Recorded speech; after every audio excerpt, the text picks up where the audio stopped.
बच्चे, आज इस वीडियो में हम देखने वाले हैं अपना हिंदी बुक से चैप्टर नंबर 8 विच इज नए मेहमान। ठीक है जी। लास्ट वीडियो में देखा था बच्चे, हमने इस चैप्टर का एक्सप्लेनेशन, मतलब ये जो डायलॉग्स थे हमने इनको बड़ा इंटरेस्टिंगली पढ़ा था। तो अगर आपको एक्सप्लेनेशन देखना है तो आप लास्ट वीडियो को चेकआउट कर लीजिएगा। इस वीडियो में हम बताएंगे आपको इस चैप्टर की एक्सरसाइज। ठीक है, तो स्टार्ट कर लिया जाए। अच्छा, स्टार्ट करने से पहले बच्चे हम इस चैप्टर का एक शॉर्ट सा समराइजेशन देख लें, जिससे कि अगर इस चैप्टर में कोई प्रॉब्लम आ रही होगी आपको तो मतलब वो चली जाएगी, है ना। मतलब सारा से पूरा chapter with in a few minutes आपको कंप्लीट समझ आ जाएगा। एक शॉर्ट सा समराइजेशन मिल जाएगा, सारा कुछ फ्रेशन अप हो जाएगा। ठीक है, सो स्टार्ट करते हैं। स्थान है भारत का कोई बड़ा नगर, गर्मी की ऋतु, रात के 8 बजे का टाइम। कमरे के पूर्व की ओर 2 दरवाजे, दक्षिण का द्वार बाहर जाने के लिए, पश्चिम का द्वार भीतर खुलता है। उत्तर की ओर एक मेज है जिस पर कुछ किताबें और अखबार पड़े हैं। पास ही 2 कुर्सियां हैं। पश्चिम द्वार के पास एक पलंग बिछा है। मेज पर रखा हुआ पुराना पंखा चल रहा है जिससे बहुत कम हवा आ रही है। कमरा बेहद गर्म है। मकान एक साधारण गृहस्थ का है। पलंग के ऊपर 4-5 साल का एक बच्चा सो रहा है। पंखे की हवा उस बच्चे को लग रही है, फिर भी वह पसीने से तर है, इसलिए वह कभी कभी बेचैन हो उठता और फिर सो जाता है। कुर्ता धोती पहनकर एक व्यक्ति प्रवेश करता है। पसीने से वह उसके कपड़े तर हैं। कुर्ता उतार कर वह खुट्टी पे टांग देता है और हाथ के पंखे से बच्चे को हवा करता है। उसका नाम विश्वनाथ है। उम्र 45 वर्ष, गठा हुआ शरीर, गेहुआ रंग, मुख पर गंभीरता का चिन्ह। विश्वनाथ, उफ, बड़ी गर्मी है। पंखा जोर जोर से करने लगता है। इन बंद मकानों में रहना कितना भयंकर है। मकान है कि भट्टी। पश्चिम की ओर से एक स्त्री प्रवेश करती है। अब रेवती जिसका नाम है वो कहती है, आंचल से मुंह का पसीना पोंछते हुए, पत्ता तक नहीं हिल रहा है, जैसे सांस बंद हो जाएगी, सिर फटा जा रहा है, और सिर दबाती है। विश्वनाथ, पानी पीते पीते पेट फूला जा रहा है, प्यास है कि बुझने का नाम ही नहीं लेती। अभी 4 गिलास पीकर आया हूँ, फिर भी होठ सूख रहे हैं। 1 गिलास पानी और पिला दो। ठंडा होगा क्या? रेवती, गरम है।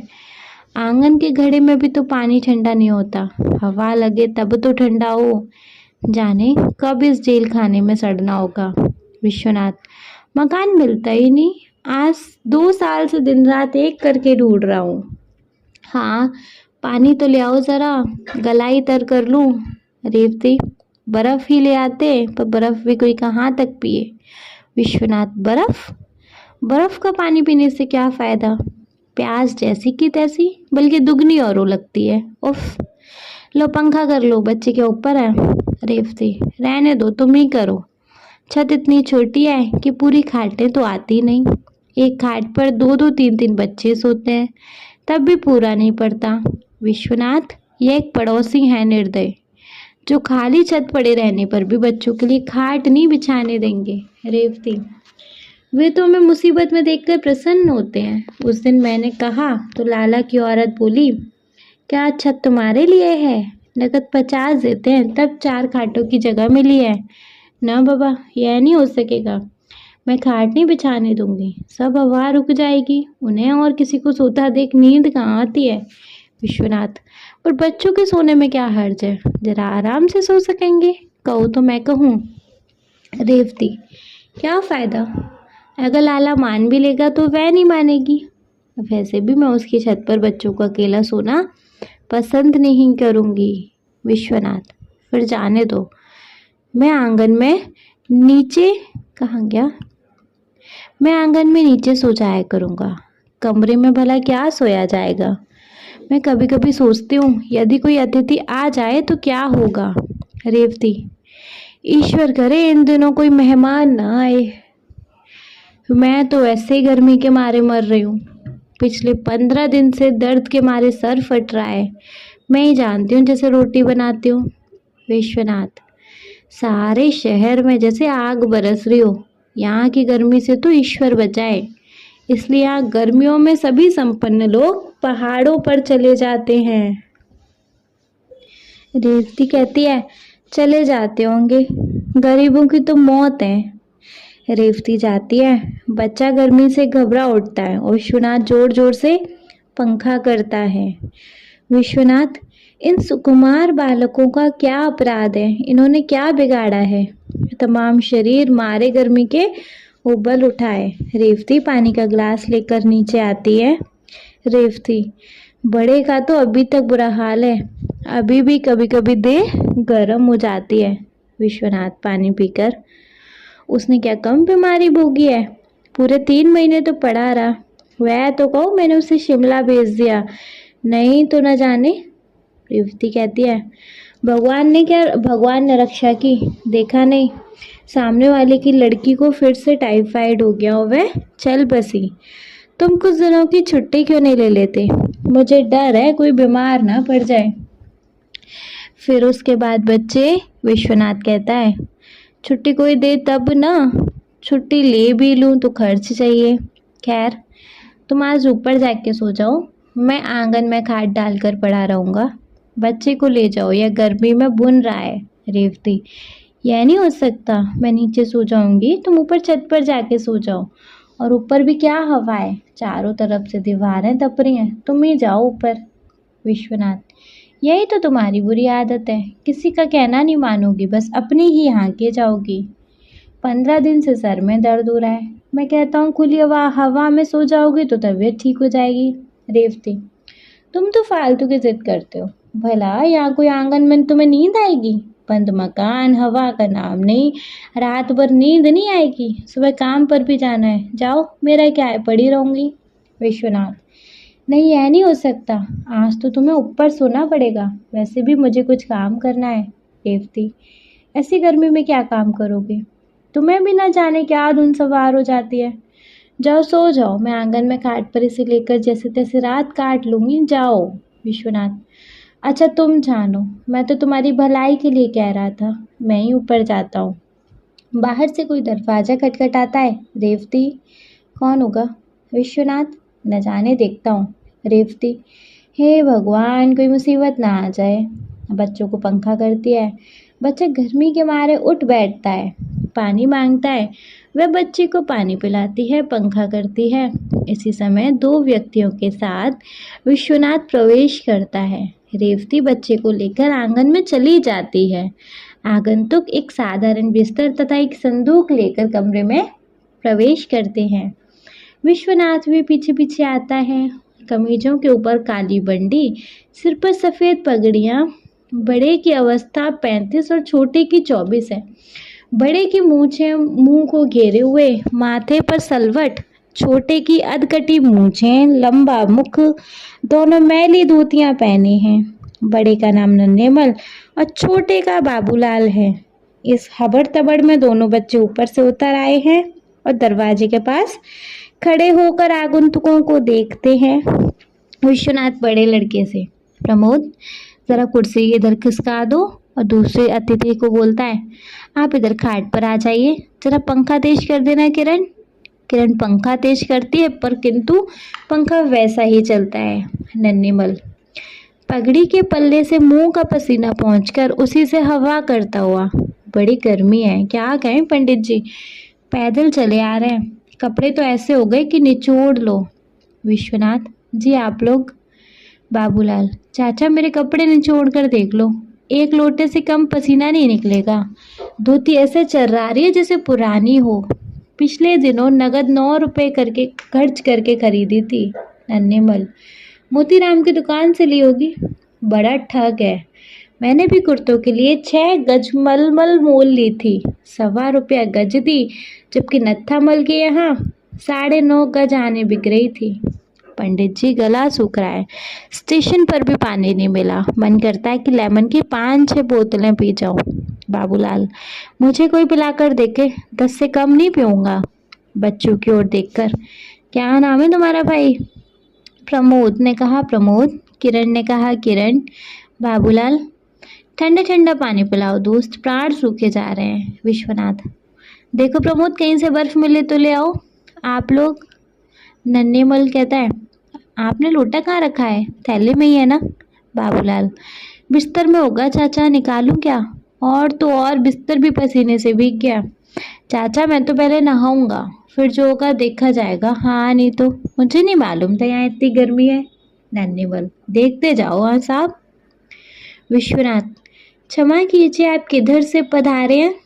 नन्हेमल, अरे आप नहीं जानते, आप लाला संपत राम है ना गोटे वाले? वह लाला संपत राम है ना गोटे वाले, वह मेरे चचेरे भाई हैं। क्या बताएं साहब, उन बेचारों का कारोबार तो सब चौपट हो गया। हम लोगों के देखते देखते वह लाखों के आदमी खाक में मिल गए। बाबू यह लो मेरी बंडी, संदूक में रख दो। विश्वनाथ, कौन संपत राम? बाबूलाल, अरे वही गोटे वाले। लाओ ना चाचा, संदूक खोलकर बंडी रखते हुए। माल मसाला तो अंटी में है ना? नन्हेमल, नहीं जेब में है, बंडी की जेब में। आप डर की क्या बात है, घर ही तो है। विश्वनाथ, मैं संपत राम को नहीं जानता। नन्हेमल, संपत राम को जानने की क्यों? वह तो आपसे मिले हैं, आपकी तो है। बाबूलाल, हाँ उन्होंने कई बार मुझसे कहा है, आपकी तो वह बहुत तारीफ करते हैं। पंडित जी क्या मकान इतना ही बड़ा है? नन्हेमल, देख नहीं रहे, इसके पीछे एक कमरा दिखाई देता है। पंडित जी इसके पीछे का आंगन होगा और ऊपर छत होगी। शहर में तो ऐसे ही मकान होते हैं। किरण विश्वनाथ से, वहाँ पूछती है खाना? नन्हेमल, क्यों बाबूलाल? पंडित जी कष्ट तो होगा, पर तुम जानो खाना तो। बाबूलाल, बस एक साग और पूरी। नन्हेमल, वैसे तो मैं पराठे भी खा लेता हूँ। बाबूलाल, अरे खाने की भली चलाई, पेट ही तो भरना है। शहर में आए हैं तो किसी को तकलीफ थोड़ी देंगे। देखिए पंडित जी, जिसमें आपको आराम हो, हम तो रोटी भी खा लेंगे, कल फिर देखी जाएगी। नन्हेमल, भूख कब तक नहीं लगेगी, सारा तो दिन हो गया। बाबूलाल, नहाने का प्रबंध तो होगा पंडित जी? प्रमोद जब तक बर्फ का पानी लाता है। नन्हेमल, हाँ भैया ला तो ज़रा, मैं तो 1.5 लोटा पानी पीऊँगा। बाबूलाल, उतना ही मैं। तो दोनों गट गट पानी पीते हैं। किरण विश्वनाथ से धीरे से, फिर खाना? विश्वनाथ था इशारे से, ठहर जा जरा। नन्हेमल पानी पीकर, अब जान में जान आई, सचमुच गर्मी में तो जान है पानी। बाबूलाल, पानी भी खूब ठंडा है, वाह भैया खुश रहो। नन्हेमल, कितने सीधे लड़के हैं। बाबूलाल, शहर के है ना। विश्वनाथ, क्षमा कीजिए मैंने आपको। दोनों, अरे पंडित जी आप कैसी बातें करते हैं, हम तो आपके पास के हैं। विश्वनाथ, आप कहाँ से आए हैं? नन्हेमल, बिजनौर से। विश्वनाथ आश्चर्य से, बिजनौर से? बिजनौर में तो मैं बिजनौर गया हूँ, किंतु। नन्हेमल, मैं जरा नहाना चाहता हूँ। बाबूलाल, मैं भी स्नान करूँगा। विश्वनाथ, पानी तो नल में शायद ही हो, फिर भी देख लो। प्रमोद नीचे नल पर ले जाओ। बाबूलाल, तब तक खाना भी तैयार हो जाएगा, दोनों बाहर निकलते हैं, तब तक रेवती का प्रवेश। रेवती, ये लोग कौन है? जान पहचान के तो मालूम नहीं पड़ते। विश्वनाथ, न जाने कौन है। रेवती, पूछ लो ना। विश्वनाथ, क्या पूछ लूँ, 2-3 बार पूछा, ठीक ठीक उत्तर ही नहीं देते। रेवती, मेरा तो दर्द के मारे सर फटा जा रहा है। इधर पिछली शिकायत फिर बढ़ती जा रही है, पहले सोते सोते हाथ पैर सुन्न हो जाते थे, अब बैठे बैठे हो जाते हैं। विश्वनाथ, क्या बताऊं, जीवन में तुम्हें कोई सुख नहीं दे सका, नौकर भी नहीं टिकता। रेवती, पानी जो 2-3 मंजिल चढ़ाना पड़ता है, इसलिए भाग जाता है। गर्मी क्या कम है, किसी को क्या जरूरत पड़ी जो गर्मी में बुने। यह तो हमारा ही भाग्य, चने की तरह भाड़ में बुनते रहें। विश्वनाथ, क्या किया जाए। रेवती, फिर क्या खाना ही बनाना होगा, पर ये हैं कौन। विश्वनाथ, खाना तो बनाना ही पड़ेगा, कोई भी हो जब आए हैं तो खाना ज़रूर खाएंगे, थोड़ा सा बना लो। रेवती तो नक्कर, खाना तो खिलाना ही होगा, तुम भी खूब हो। भला इस तरह कैसे काम चलेगा, दर्द के मारे सर फटा जा रहा है, फिर खाना बनाना इनके लिए, और इस समय आखिर ये कहाँ से आए हैं। विश्वनाथ, कहते हैं बिजनौर से आए हैं। रेवती आश्चर्य से, बिजनौर? क्या तुम्हारी बिजनौर में कोई जान पहचान है? अपनी रिश्तेदारी का तो कोई आदमी वहाँ नहीं रहता है। विश्वनाथ, बहुत दिन हुए, एक बार काम से बिजनौर गया था, तब से अब तो 20 साल हो गए। रेवती, सोच लो, शायद वहाँ कोई साहित्यिक मित्र हो, उसी ने भेजा हो। विश्वनाथ, ध्यान तो नहीं आता, फिर भी कदाचित कोई मुझे जानता हो, उसी ने भेजा हो। किसी संपत नाम का नाम बता रहे थे, मैं जानता भी नहीं। रेवती, बड़ी मुश्किल है, मैं खाना नहीं बनाऊंगी। पहले आत्मा फिर परमात्मा, जब शरीर ही ठीक नहीं रहता तो मैं क्या करूं। विश्वनाथ, क्या कहेंगे कि रात भर भूखा मारा, बाजार से कुछ मंगा दो ना। रेवती, बाजार से क्या मुफ्त में आ जाएगा? 3-4 रुपए में से कम में क्या इनका पेट भरेगा? पहले तुम पूछ लो, मैं खाना बाद में बनाऊंगी। बाबूलाल का प्रवेश, रेवती का दूसरी ओर से जाना।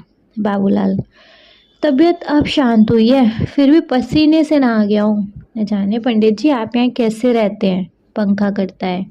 विश्वनाथ, 8-9 लाख आदमी शहर में रहते हैं और उनमें से 6-7 लाख आदमी इस तरह के मकानों में रहते हैं।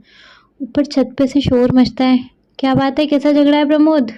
प्रमोद कहता है, आके इन्होंने दूसरी छत पर हाथ धो लिए, पानी फैल गया, इसलिए वह पड़ोस की स्त्री चिल्ला रही हैं। मैंने कहा सुबह साफ करा देंगे, इन्हें मालूम नहीं था। विश्वनाथ, तुमने क्यों नहीं बताया कि हाथ दूसरी जगह दो? प्रमोद, मैं पानी पीने चला गया था, वहाँ उषा रोने लगी, उसे चुप कराया, पानी पिलाया और पंखा चलता रहा। विश्वनाथ, चलो कोई बात नहीं, उनसे कह दूँ कि सुबह साफ करा देंगे। नेपथ्य मतलब बाहर से आवाज़ आ रही है, अरे बाबू मेरी धोती दे देना, मैं भी नहा लूँ। बाबूलाल, लाया चाचा, और इतना कह के चला जाता है। पड़ोसी का तेजी से प्रवेश, पड़ोसी एकदम तेजी से अंदर आते हैं। पड़ोसी, देखिए साहब, मेहमान आपके होंगे, मेरे नहीं है। मैं यह बर्दाश्त नहीं कर सकता कि मेरी छत पे इस तरह गंदा पानी फैलाया जाए। विश्वनाथ, वाकई गलती हो गई, कल सवेरे साफ करा दूंगा। पड़ोसी, आपसे रोज ही गलती होती है। विश्वनाथ, अनजान आदमी से गलती हो ही जाती है, उन्हें क्षमा कर देना चाहिए, कल से ऐसा नहीं होगा। पड़ोसी, होगा क्यों नहीं, रोज होगा, रोज होता है। अभी उसी दिन आपके एक और मेहमान ने पानी फैला दिया था, फिर मैं हमारी खाट बिछाकर लेट गया था। विश्वनाथ, मैंने समझा तो दिया था, फिर तो वह आदमी खाट पे नहीं लेटा था ना। पड़ोसी, अब तो आपके यहाँ इतने मेहमान आते ही क्यों हैं? ये यदि मेहमान बुलाने हो तो बड़ा मकान ले लो। विश्वनाथ, यह भी आपने खूब कहा कि इतने इतने मेहमान क्यों आते हैं? अरे भाई, मेहमानों को क्या मैं खुद बुलाता हूँ? खैर, आज क्षमा करें, अब आगे से ऐसा नहीं होगा। पड़ोसी, कहाँ तक कोई क्षमा करे? क्षमा क्षमा, बस एक ही बात याद कर लिए, क्षमा। पड़ोसी चला जाता है, दोनों अतिथि आते हैं। दोनों, क्या बात है? विश्वनाथ, कुछ नहीं, आप धोतियाँ छज्जे पे सुखा दें। नन्हेवाल, सचमुच हमारी वजह से आपको बड़ा कष्ट हुआ भैया, जरा पानी और पिला दो। उफ, बड़ी गर्मी है। हाँ साहब, खाने में क्या दे रहे हैं? बात यह है कि नींद बड़ी जोर से आ रही है। विश्वनाथ, देखिए मैं आपसे एक दो बात पूछना चाहता हूँ। नन्हेवाल, हाँ हाँ पूछिए, मालूम होता है आपने हमें पहचाना नहीं है। विश्वनाथ, जी हाँ, बात यह है कि मैं बिजनौर गया तो अवश्य हूँ, पर बहुत दिन हो गए। नन्हेवाल, तो क्या हर्ज है, कभी कभी ऐसा हो जाता है, हम तो आपको जानते हैं, कई बार आपको देखा भी है। बाबूलाल, लाला भानामल की लड़की की शादी में आप नजीबाबाद गए थे। नन्हेवाल, अरे दूर क्यों जाते हो, अभी पिछले साल आप मुरादाबाद सॉरी। विश्वनाथ, हाँ पिछले साल मैं लखनऊ जाते हुए 2 दिन के लिए जगदीश प्रसाद के पास मुरादाबाद ठहरा था। नन्हेवाल, हाँ सेठ जगदीश प्रसाद के यहाँ हमने आपको देखा था। बाबूलाल, उनकी आटे की मिल है, क्या कहने हैं उनके, बड़े आदमी हैं, हम उन्हीं के रिश्तेदार हैं। विश्वनाथ, पर उनका तो प्रेस है। नन्हेवाल, प्रेस भी होगा, उनकी एक बड़ी मिल भी है, अभी अब एक और गन्ने की मिल बिजनौर में खुल रही है। बाबूलाल, अगले महीने तक खुल जाएगी। हाँ भैया, पानी ले आए, लो चाचा पहले तुम पी लो। विश्वनाथ, तो आप कोई चिट्ठी विट्ठी लाए हैं? दोनों सक पकाकर, चिट्ठी चिट्ठी तो नहीं लाए हैं। नन्हेवाल, संपत राम ने कहा था कि स्टेशन से उतरकर सीधे रेलवे रोड चले जाना, वहाँ कृष्णा गली में वह रहते हैं। विश्वनाथ, पर कृष्णा गली तो यहाँ 6 हैं, कौन सी गली में बताया था? नन्हेमल 6 हैं? बहुत बड़ा शहर है साहब, हमें तो ये मालूम नहीं है, शायद बताया हो, याद ही नहीं रहा। विश्वनाथ खींच कर, जिसके यहाँ आपको जाना है उसका नाम भी तो बताया होगा। बाबू, क्या नाम था चाचा? नन्हेमल, नाम तो याद नहीं है, जरा ठहरिए सोच लो। बाबूलाल, अरे चाचा कविराज या कभी बताया था, मैं उस समय था नहीं था, सामान लेने घर गया था, तुमने रेल में बताया था। हाँ साहब, कविराज बताया था, आप तो बेकार शक में पड़े, हम कोई चोर थोड़ी हैं। बाबूलाल, चोर छिपे थोड़ी रहते हैं पंडित जी, क्या बताएं, हम घर चलकर देख लें तो पता लगेगा कि हम भी। विश्वनाथ, लेकिन मैं कविराज तो नहीं हूँ। दोनों चिल्लाकर, तो कभी ही बताया होगा साहब। नन्हेमल, हमें याद नहीं आ रहा, हमें जो पता था बता दिया, उसी के सहारे आ गए, नीचे आवाज़ लगाई और आप मिल गए, ऊपर चढ़ाए। पहले हमने सोचा होटल या धर्मशाला में ठहर जाएं, फिर सोचा घर के ही तो हैं, चलो घर ही चलें। विश्वनाथ, जिनके यहाँ आपको जाना था वे क्या काम करते हैं? नन्हेमल, काम? क्या काम बताया था बाबू? बाबूलाल, मेरे सामने तो कोई बात ही नहीं हुई, मैं तो सामान लेने चला गया था, आप तो पंडित जी शायद वैद्य हैं। नन्हेमल, हाँ याद आया, बताया था वैद्य हैं। विश्वनाथ, पर मैं तो वैद्य नहीं हूँ। इतने में प्रमोद बोलता है, पिछली गली में कविराज वैद्य रहते हैं। विश्वनाथ, हाँ हाँ ठीक, कहीं आप कविराज रामलाला वैद्य के यहाँ तो नहीं आए हैं? दोनों चलकर, अरे हाँ वही तो कविराज रामलाला। विश्वनाथ, शायद वो उधर के हैं भी। नन्हेमल, ठीक है साहब, ठीक है, मैं भी सोच रहा था कि आप ना तो संपत राम को जानते ना जगदीश प्रसाद को। प्रमोद से, कहाँ है उनका विराज का घर? विश्वनाथ, जाओ इन्हें उनका मकान बता दो, मैं भीतर हो आऊँ। दोनों, चलो जल्दी चलो भैया। अच्छा राम राम साहब। विश्वनाथ भीतर से ही, राम राम। रेवती, अब जान में जान आई, हाय सर फिटा जा रहा है।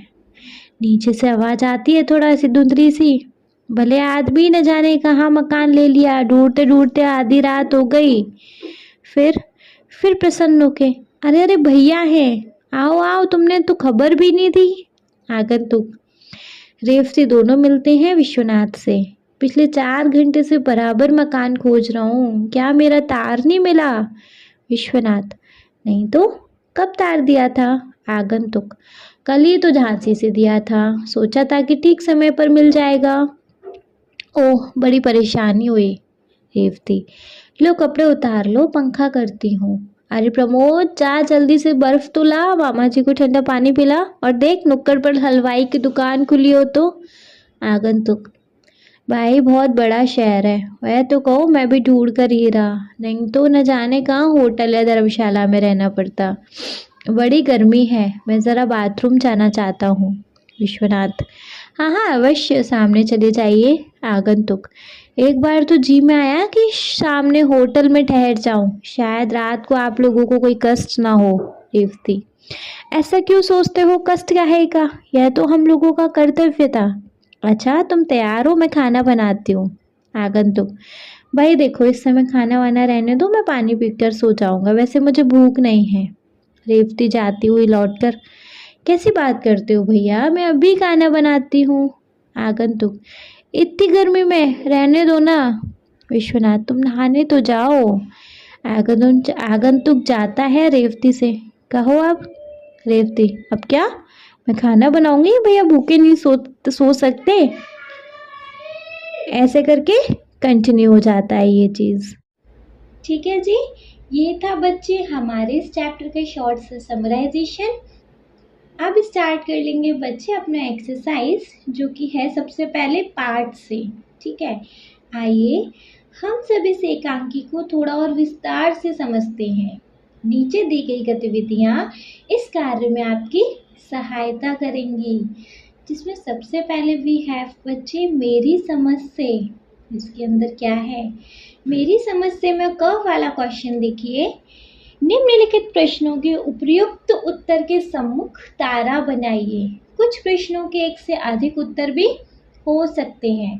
देखो क्या करना है, क्वेश्चन दिया है, उसके सामने बच्चे आपको ऑप्शंस दिए हैं, है ना, उसके नीचे 4 ऑप्शन दिए हैं सबके। आपको जो भी ऑप्शन करेक्ट लगता है आपको क्या करना है, उस ऑप्शन के आगे बच्चे तारा बनाना है। क्लियर है? जैसे देखो फर्स्ट देखें, अगर हम आगंतुकों ने विश्वनाथ के बच्चे को सीधे लड़की किस संदर्भ में कहा। आगंतुकों ने, जो मेहमान आए थे, उन्होंने विश्वनाथ के बच्चों को सीधे लड़के किस संदर्भ में कहा। अतिथियों की सेवा करने के कारण।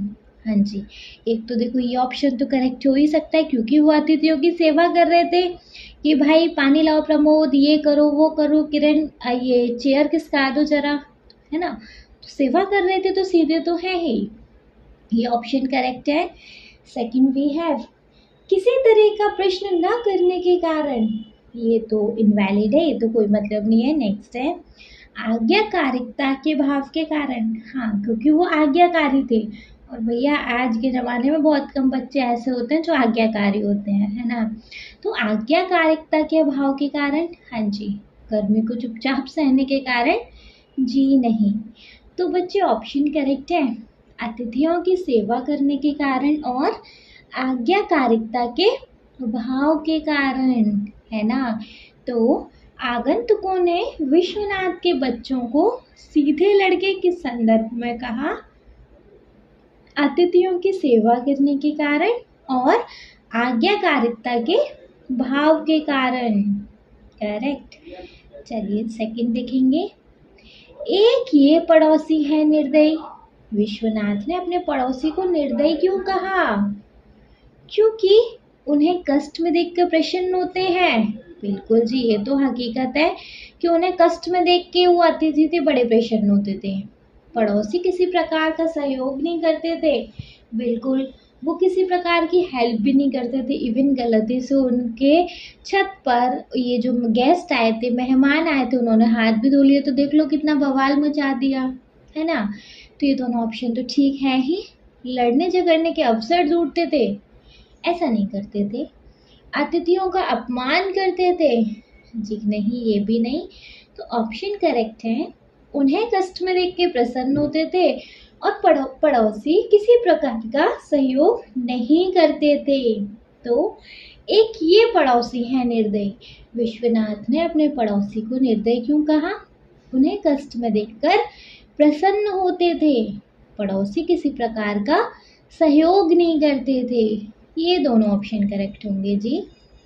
चलिए नेक्स्ट देखेंगे, ईश्वर करे इन दिनों कोई मेहमान ना आए। रेवती इस तरह की कामना क्यों कर रही थी? क्योंकि गर्मी, रहने की जगह इतनी नहीं थी, है ना, और गेस्ट के आने की वजह से घर का काम भी बढ़ जाता है। तो मेहमान के ठहरने की उचित व्यवस्था न होने के कारण, मतलब उनको ठहराने के लिए ढंग की जगह नहीं थी, इस करके। हाँ, ये ऑप्शन करेक्ट है। नेक्स्ट, रेवती का स्वास्थ्य कुछ समय से ठीक न होने के कारण। बिल्कुल, ये ऑप्शन भी करेक्ट है कि भैया रेवती का जो स्वास्थ्य था कुछ समय से ठीक नहीं चल रहा था, तो ये ऑप्शन भी है। नेक्स्ट है, अतिथियों के आने से घर का कार्य बढ़ जाने के कारण। लो जी, ये ऑप्शन भी करेक्ट है कि भैया अतिथि आते हैं तो घर में काम तो बढ़ता ही है ना। तो अतिथियों के आने से घर का कार्य बढ़ जाने के कारण। नेक्स्ट, उसे अतिथियों का आना जाना पसंद ना होने के कारण। नहीं, ये ऑप्शन तो नहीं है कि भैया उसको अतिथियों का आना जाना ही पसंद नहीं था। तो ईश्वर करे इन दिनों कोई मेहमान ना आए। रेवती इस तरह की कामना क्यों कर रही थी? मेहमान के ठहरने की उचित व्यवस्था न होने के कारण, रेवती का स्वास्थ्य कुछ समय से ठीक न होने के कारण, और अतिथियों के आने से घर का कार्य बढ़ जाने के कारण, है ना। चलिए फोर्थ देखेंगे, हे भगवान कोई मुसीबत ना आ जाए। रेवती कौन सी मुसीबत नहीं आने के लिए कह रही थी? भैया मेहमान नहीं चाह रही थी वो इस टाइम पर, है ना। तो पानी की कमी होने की मुसीबत की बात कर रही थी? नहीं। पड़ोसियों के चिल्लाने की बात कर रही थी? Not at all. मेहमानों के आने की? हाँ जी, मेहमानों के आने की बात कर रही थी कि बस अब कोई मुसीबत ना आ जाए। नेक्स्ट, गर्मी के कारण बीमारी की? नहीं, तो भैया नेचुरल है, होगी तो होगी। तो मेहमानों के आने की? हे भगवान, कोई मुसीबत ना आ जाए। रेवती कौन सी मुसीबत नहीं आने देना चाहती थी? मेहमानों के आने की। नेक्स्ट है, इस एकांकी के आधार पर बताएं कि मुख्य रूप से कौन सी रचना को नाटक का रूप देती है। ये एकांकी एक्चुअली क्या है? संवाद है, मतलब कन्वर्सेशन है, कोई कथा है, कोई वर्णन है, या कोई मंचन है? कोई वखान हुआ जा रहा है कि मतलब ऐसा हुआ था, ऐसा हुआ था, ऐसा नहीं, बातचीत हो रही है, तो ये संवाद है। इस एकांकी के आधार पर बताएं कि मुख्य रूप से कौन सी बात किसी रचना को नाटक का रूप देती है? संवाद। ठीक है, चलिए ख वाला देखेंगे। हो सकता है कि आप सभी ने अलग अलग उत्तर चुने हो। अब अपने सहपाठियों के साथ चर्चा कीजिए कि आपने ये उत्तर ही क्यों चुने। अच्छा, हो सकता है कि आप सबके जो आंसर है वो सारे अलग अलग हो सकते हैं, है ना। तो आपको अपने फ्रेंड के साथ थोड़ा चर्चा वर्चा करना है कि भैया अगर आंसर आपके गलत मतलब अलग है हमसे, तो क्यों अलग है, क्या लॉजिक है, लाइक ऐसे। ठीक है, अपने फ्रेंड के साथ डिस्कस करना है। ठीक है, चलिए नेक्स्ट क्वेश्चन पे मूव करेंगे बच्चे। नेक्स्ट क्वेश्चन है पंक्तियों पर चर्चा। पाठ में से चुनकर कुछ पंक्तियां नीचे दी गई हैं, इन्हें ध्यान पूर्वक पढ़िए और इन पर विचार कीजिए। आपको इनका क्या अर्थ समझ में आया? अपने विचार अपनी कक्षा में साझा कीजिए। देखो, आपको ये कुछ पंक्तियां दी गई हैं, इनको पढ़ना है और आपको इनका क्या मतलब समझ में आ रहा है, उस मतलब को नीचे सिंपल नोट डाउन कर देना है। जैसे फर्स्ट है, पानी पीते पीते पेट फूला जा रहा है और प्यास है कि बुझने का नाम ही नहीं लेती। तो भैया क्या मतलब है, कौन कह रहा था? विश्वनाथ कह रहा था, है ना। मतलब गर्मी में इतनी गर्मी पड़ रही थी, विश्वनाथ पानी पिए जा रहा था, पिए जा रहा था और क्या बोल रहा था? इतना पानी पी लिया कि पेट फूल गया, लेकिन ये प्यास है कि बुझती ही नहीं, है ना। तो ये लाइन का मतलब क्या है कि विश्वनाथ कहता है कि बहुत सारा पानी पी रहा है वह, लेकिन गर्मी इतनी ज़्यादा है कि प्यास ही नहीं बुझ रही। तो यह पंक्ति शरीर की कह रही शहर की भीषण गर्मी और पानी की कमी को दर्शाती है। विश्वनाथ कहता है कि वह बहुत सारा पानी पी रहा है, लेकिन गर्मी इतनी ज़्यादा है कि प्यास नहीं बुझ रही। यह पंक्ति शरीर की भीषण गर्मी, शरीर की अगेन शहर की भीषण गर्मी और पानी की कमी को दर्शाती है। नेक्स्ट है बच्चे, सारे शहर में जैसे आग बरस रही हो। क्यों कहा गया? किसने कहा? रेवती ने कहा था। क्यों कहा था? क्योंकि भैया गर्मी इतनी हद करके पड़ रही थी उस टाइम पूरे शहर में कि जो मतलब वो जो गर्मी है ना वो आग की तरह बरस रही हो जैसे। तो भैया यह लाइन क्या बता रही है? गर्मी की तीव्रता और असहजता को दिखा रही है ये लाइन कि भैया गर्मी अब बर्दाश्त नहीं हो रही, इस करके गर्मी हो रही है, इस हद तक गर्मी हो रही है। तो रेवती कहती है कि पूरा शहर इतना गर्म है कि लगता है आग की बारिश हो रही है। यह गर्मी की तीव्रता और असहजता को दिखाता है। रेवती कहती है कि पूरा शहर इतना गर्म है, लगता है आग की बारिश हो रही है। यह गर्मी की तीव्रता और असहजता को दिखाता है। नेक्स्ट क्वेश्चन है बच्चे, यह तो हमारा ही भाग्य है कि चने की तरह भाड़ में भुनते रहो। किसने कहा था? रेवती ने कहा था, जब उनके घर पे नौकर नहीं रुक रहा था तो, है ना। रेवती ने कहा था ना। क्यों कहा था? कि भैया गर्मी इतनी थी और ना तीसरी मंजिल पे पानी लेके जाना तो नौकर नहीं रुकते थे। तो रेवती कह रही थी हमारे भाग्य है ये कि हम ही चने की तरह भाड़ में भुनते रहे, कोई क्यों इस गर्मी को सहन करेगा, है ना। तो रेवती अपने दुखी जीवन की तुलना चने भूनने से करती है, जैसे वे गर्मी और मुश्किलों में जल रहे हैं। यह उनकी तकलीफ और मजबूरी को बताता है। रेवती अपने दुखी जीवन की तुलना चने भूनने से करती है, जैसे वे गर्मी और मुश्किलों में जल रहे हैं। यह उनकी तकलीफ और मजबूरी को बताता है। ठीक है। नेक्स्ट है आ अब जान में जान आई। सचमुच गर्मी में पानी ही तो जान है। किसने बोला था? नन्हे बल्ले। जब वो प्रमोद बर्फ बर्फ ले आया था नहीं, तो ठंडा पानी पीने के बाद तब नन्हे बल्ले बोला था क्या अब जान में जान आ गई है ना। सचमुच गर्मी में तो पानी ही जान है। दैट मीन्स नन्हे मल ठंडा पानी पीने के बाद कहता है कि गर्मी में पानी पीने से राहत मिलती है। यह पंक्ति पानी की अहमियत और गर्मी की परेशानी को दर्शाती है। नन्हीमल ठंडा पानी पीने के बाद कहता है कि गर्मी में पानी पीने से राहत मिलती है। यह पंक्ति पानी की अहमियत और गर्मी की परेशानी को दर्शाती है। ठीक है, तो बच्चे ये सारे हैं हमारी पंक्तियों पे चर्चा। चलिए नेक्स्ट देख लिया जाए। So the next question we have जी, मिलकर करें मिलान। स्तंभ 1 में कुछ पंक्तियां दी गई हैं और स्तंभ 2 में उनसे मिलते जुलते भाव दिए गए हैं। स्तंभ 1 की पंक्तियों को स्तंभ 2 के सही भावों वाली पंक्तियों से रेखा खींच कर मिलाइए। देखो स्तंभ 1 में ये वो लाइन है जो एग्जैक्ट आपकी बुक में दी है। स्तंभ 2 में उन लाइंस के मतलब है, उन लाइंस को उनके मतलब से मैच करना है। जैसे फर्स्ट है लाखों के आदमी खाक में मिल गए। मतलब इसका क्या मतलब है जी? बताइए कि कितना सारा पैसा था लेकिन अब उनके पास कुछ नहीं है टाइप ऐसा। तो फर्स्ट है भोजन की व्यवस्था कब तक हो जाएगी? नहीं। सेकंड है पहले अपना ध्यान फिर दूसरा काम। जी नहीं। बहुत ही श्रमद्ध व्यक्ति थे, बहुत पैसे वाले व्यक्ति थे, पर अब उनके पास कुछ भी नहीं है। हाँ जी, इसी लाइन को कहते हैं कि लाखों के आदमी खाक में मिल गए। भैया बहुत पैसा था लेकिन अब खाक में मिल गए, राख में मिल गए, अब उनके पास कुछ भी नहीं है ना। सेकंड है धोती ऐसे चर्रा रही है जैसे पुरानी हो। इसका बच्चे थर्ड तक तो कोई ऑप्शन नहीं दिखा। फोर्थ देख लें, कपड़ा पसीने से भीगकर पुराने जैसा हो गया है।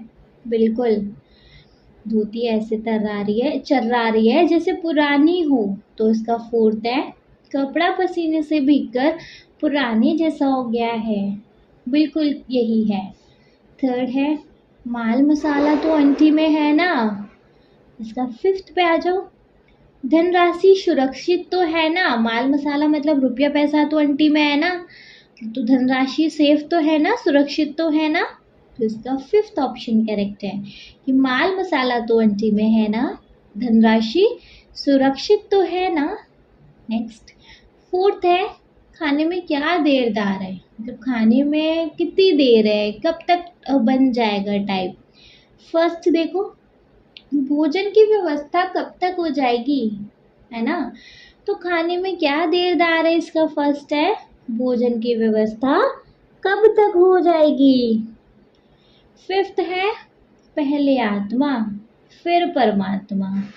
मतलब भैया पहले हम है फिर उसके बाद में सब कुछ है। इसका सेकंड है पहले अपना ध्यान फिर दूसरा काम। पहले आत्मा फिर परमात्मा का मतलब है पहले अपना ध्यान फिर दूसरा काम। करेक्ट। चलिए देखें तो बच्चे वापस से इनको वंस रीड करें। फर्स्ट है हमारे पास लाखों के आदमी खाक में मिल गए। इसका थर्ड है बहुत ही श्रमद्ध व्यक्ति थे पर अब उनके पास कुछ भी नहीं है। सेकंड है धोती ऐसे चर्रा रही है जैसे पुरानी हो। इसका फोर्थ है कपड़ा पसीने से भीगकर पुराने जैसा हो गया है। थर्ड है माल मसाला तो अंटी में है ना, मतलब धनराशि सुरक्षित तो है ना। फोर्थ है खाने में क्या देरदार है। इसका फर्स्ट है भोजन की व्यवस्था कब तक हो जाएगी। फिफ्थ है पहले आत्मा फिर परमात्मा, मतलब पहले अपना ध्यान फिर दूसरा काम हो सकता है। चलिए समझ में आया ये क्वेश्चन? आया तो बच्चे नेक्स्ट क्वेश्चन पे मूव करेंगे जो कि है सोच विचार के लिए। एक अंकी को पुनः पढ़िए, पता लगाइए और लिखिए। तो क वाला है शहर में ऐसे ही मकान होते हैं, नन्हेमल का ऐसे ही मकान से क्या मतलब है कि भैया शहर में छोटे से ही मकान होते हैं जिनमें कम कम सुविधा होती है ना, जगह की कमी होती है, हवा ज़्यादा नहीं आती, खुले मकान नहीं होते, वो बंद घर टाइप के होते हैं। शहरों में तो ऐसे ही मकान होते हैं, है ना। तो बच्चे नन्हेमल का क्या मतलब है? नन्हेमल का मतलब है कि शहरों में छोटे, तंग और कम सुविधाओं वाले मकान हैं। विश्वनाथ का मकान छोटा है जिसमें जगह की कमी है, गर्मी और हवा न होने की समस्या है। जो विश्वनाथ का मकान है वो छोटा है, जगह भी कम है, गर्मी और हवा नहीं है उस घर में, है ना। नन्हेमल यह कहकर शहरों के सामान्य मकान स्थिति को दर्शाता है। तो नन्हेमल का मतलब है कि शहरों में छोटे, तंग और कम सुविधाओं वाले मकान आम हैं। विश्वनाथ का मकान छोटा है जिसमें जगह की कमी, गर्मी और हवा न होने की समस्या है। नन्हेमल यह कहकर शहरों की सामान्य मकान स्थिति को दर्शाता है। ठीक है, ख वाला देखेंगे। पड़ोसी को विश्वनाथ से किस तरह की शिकायत है? पड़ोसी को विश्वनाथ से किस तरह की शिकायत है कि उनकी छत पे कोई भी आता है, गद्दा डाल के उनके मेहमान सो जाते हैं, पानी फैला देते हैं, गद्दा डाल के नहीं सोते, गंदा पानी फैला देते हैं, उनकी खाट पे लेट जाते हैं, है ना। और आपके विचार से पड़ोसी का व्यवहार उचित है या अनुचित? तर्क सहित उत्तर दीजिए, मतलब भी बताइए कि जो पड़ोसी का व्यवहार है इसके कंपैरिजन में वो ठीक है, मतलब पड़ोसी ठीक चिक चिक चिक चिक करता है या गलत करता है। तो बताओ, पड़ोसी को विश्वनाथ से किस तरह की शिकायत है? उनकी छत पे गंदा पानी फैला दिया जाता है, कोई भी आके उनका उनका जो भी गेस्ट वगैरह है उनकी खाट पे लेट जाता है, जो उनको कतई पसंद नहीं उनके पड़ोसियों को, है ना। और यह व्यवहार भैया सही है या गलत है? बिल्कुल गलत है। पड़ोसी एक दूसरे की हेल्प करने के लिए होते हैं, है ना, छोटी छोटी बातों पे गुस्सा नहीं करते। और मेहमान तो भैया, मेहमान तो ये मानो कि 2 दिन के लिए आए, अगर वो लेट भी गए तो क्या हर्ज है, अगर हम दूसरों के काम नहीं आएंगे तो कौन आएगा, है ना। हालांकि छत पे गंदगी फैलाना गलत है, लेकिन पड़ोसी इसे समझदारी से सुलझाना चाहिए था, ना कि ऐसे चिल चिल करके चिल्ला कर ऐसे नहीं सुलझाना चाहिए था ना। तो पड़ोसी को विश्वनाथ से किस तरह की शिकायत है? आपके विचार से पड़ोसी का व्यवहार उचित है या अनुचित? तर्क सहित उत्तर दीजिए। तो शिकायत क्या है? पड़ोसी को शिकायत है कि विश्वनाथ के मेहमान उनकी छत पर गंदा पानी फैलाते हैं और उनकी खाट पर लेट जाते हैं। अब ये उचित है या अनुचित? देखो, पड़ोसी का व्यवहार अनुचित है, गलत है। तर्क, रीजन बताओ भैया ऐसा क्यों है? पड़ोसी छोटी छोटी बात पर गुस्सा करते हैं और विश्वनाथ के मेहमानों की गलती को बार बार उजागर करते हैं बिना उनकी मजबूरी समझे, है ना। भैया बार बार उनके जो मेहमान से गलती हो जाती है, बार बार वही निकाल के ले आते हैं, जो कि गलत है। वे सहयोग करने की बजाय झगड़ा करते हैं, जैसे छत पर खाट बिछाने से मना करना। गलत बात है ना, मेहमान 2-4 दिन के लिए आया है, ठीक है, उनके लिए नहीं बिछाने दे रहे, एटलीस्ट उनके उनके मेहमानों की तो थोड़ा रेस्पेक्ट कर दो।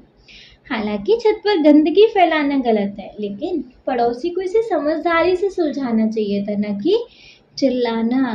तो पड़ोसी को शिकायत है कि विश्वनाथ के मेहमान उनकी छत पर गंदा पानी फैलाते हैं और उनकी खाट पर लेट जाते हैं। अब ये उचित है या अनुचित? तो पड़ोसी का व्यवहार अनुचित है। रीजन, पड़ोसी छोटी छोटी बातों पर गुस्सा करते हैं, वो विश्वनाथ के मेहमानों की गलती को बार बार उजागर करते हैं बिना उनकी मजबूरी समझे। वे सहयोग करने की बजाय झगड़ा करते हैं, जैसे छत पर खाट बिछाने से मना करना। हालांकि छत पर गंदगी फैलाना गलत है, लेकिन पड़ोसी को इसे समझदारी से सुलझाना चाहिए था, ना कि चिल्लाकर, है ना। चलिए ग वाला देखेंगे। एकांकी में विश्वनाथ नन्हेमल बाबूलाल, एकांकी में मतलब ये जो नाटक है इसमें विश्वनाथ नन्हेमल और बाबूलाल को नहीं जानता, फिर भी उनको अपने घर में आने देता है। क्यों? देखो, तो वो संस्कारी है ना, तो वो सत्कार है उसके अंदर, तो उसकी परंपरा निभा रहा है और उसे लग रहा है कि शायद किसी उसके रिश्तेदार वगैरह ने भेजा हो, है ना। और फिर दूसरा ये कि रात बहुत हो चुकी है, तो वो नहीं चाहता ये बेचारे बाहर भटके, फिलहाल कोई भी हो ये बाहर भटके, है ना। तो भारतीय संस्कृति में अतिथि को भगवान माना जाता है और विश्वनाथ अतिथि संस्कार सत्कार की परंपरा निभाता है। उसे लगता है कि शायद किसी परिचित ने उन्हें भेजा हो, जैसे संपत राम या जगदीश प्रसाद। थर्ड, वह मेहमानों को रात में भटकने से बचाने के लिए उन्हें अंदर बुलाता है। तो भारतीय संस्कृति में अतिथि को भगवान माना जाता है और विश्वनाथ अतिथि संस्कार सत्कार की परंपरा निभाता है। उसे लगता है कि शायद कोई परिचित ने उन्हें भेजा हो, जैसे संपत राम या जगदीश प्रसाद। वह मेहमानों को रात में भटकने से बचाने के लिए उन्हें अंदर बुलाता है ना।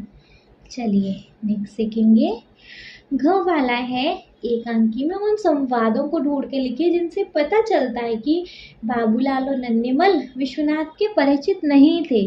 तो वो ऐसी लाइन कौन कौन सी है जिससे पता चल रहा है कि ये दोनों आपस में परिचित नहीं थे, मतलब विश्वनाथ, ये बाबूलाल और ये नन्हेमल, विश्वनाथ इनको नहीं जानता था। कैसे?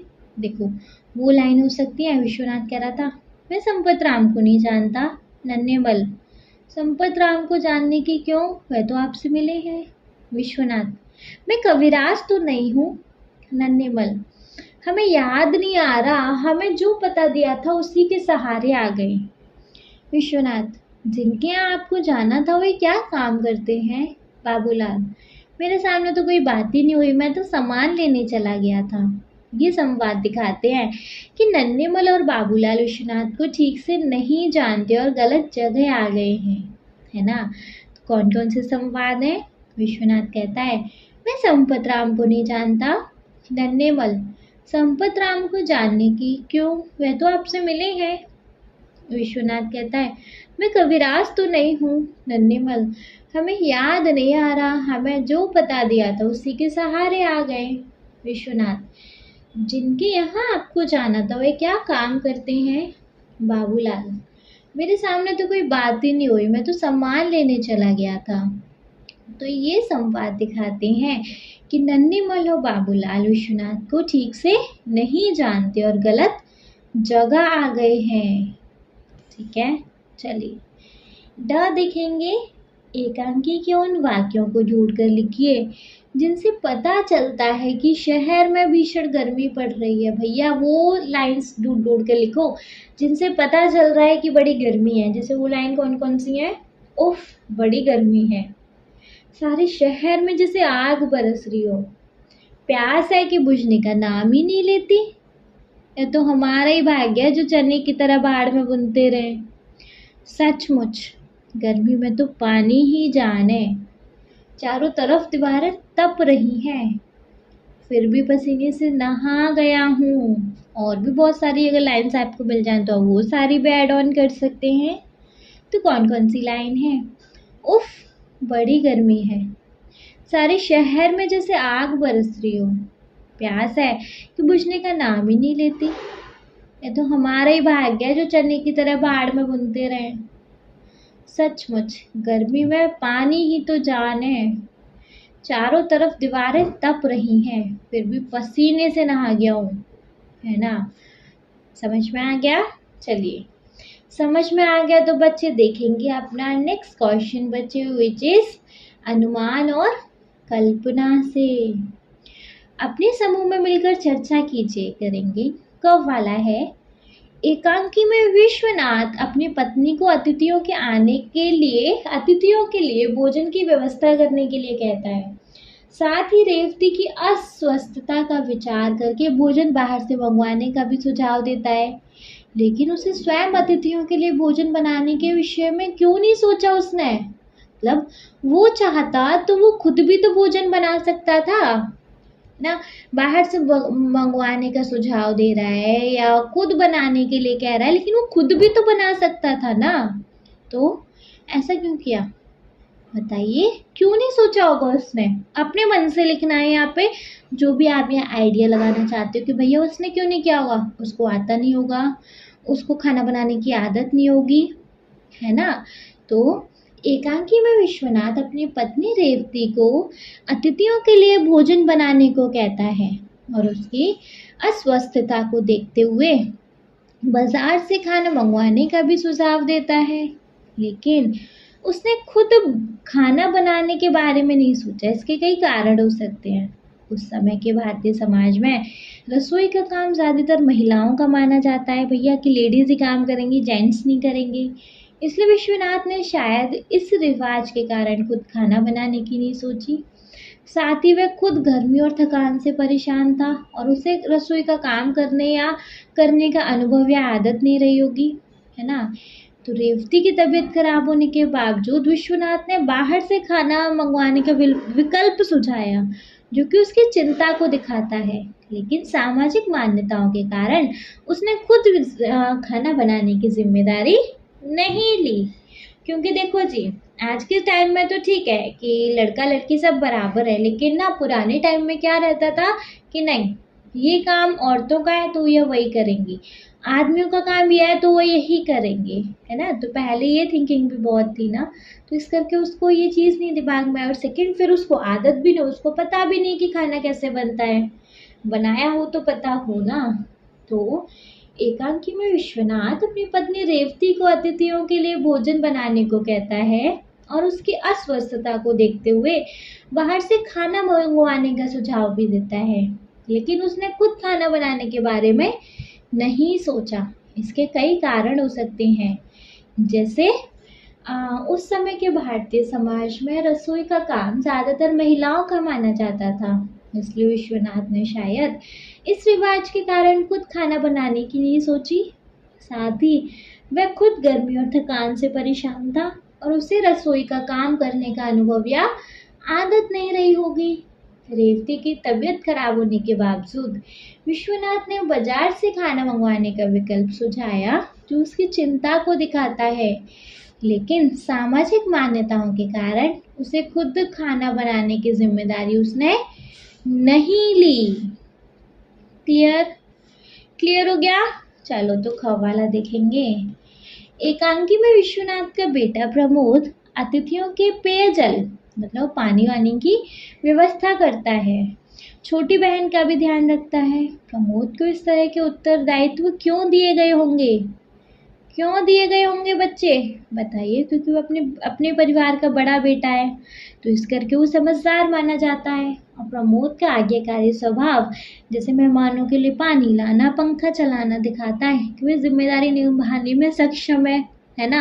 अपनी बहन का भी ख्याल रखता है। तो दिख रहा है बच्चे कि उसको दिख रहा है उसके अंदर जिम्मेदारियां निभाने की हुनर है ना। तो एकांकी में विश्वनाथ का बेटा प्रमोद अतिथियों के लिए पानी लाता है और अपनी छोटी बहन का ध्यान रखता है। उसे ये जिम्मेदारियां शायद इसलिए दी गई क्योंकि वह परिवार का सबसे बड़ा बेटा और समझदार माना जाता है।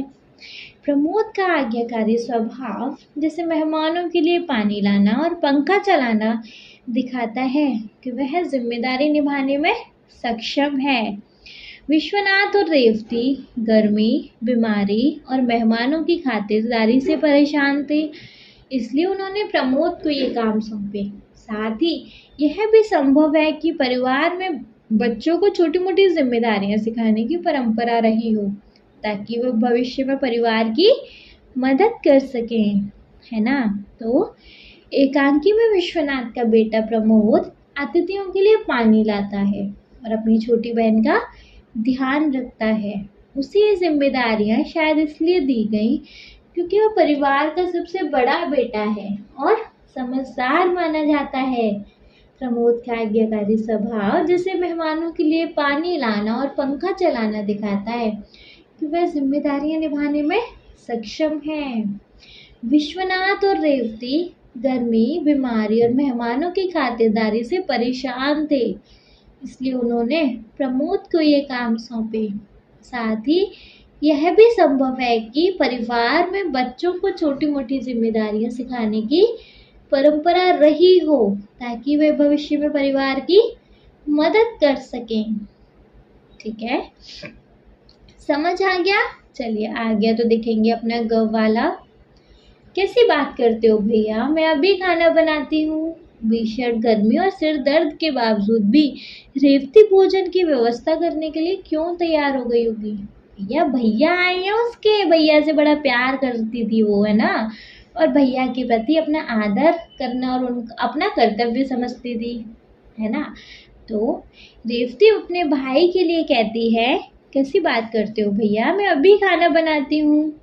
भले ही वह भीषण गर्मी और सिर दर्द से परेशान थी, वह भोजन बनाने को तैयार हुई क्योंकि वह अपने भाई से बहुत प्यार करती थी। उसका आदर करना अपना कर्तव्य समझती थी। भारतीय संस्कृति में मेहमानों और रिश्तेदारों की खातिरदारी को बहुत महत्व दिया जाता है और रेवती नहीं चाहती थी कि उसका भाई भूखा सोए। उसने अपनी तकलीफ को नज़रअंदाज करके अपने भाई की भूख और आराम को प्राथमिकता दी।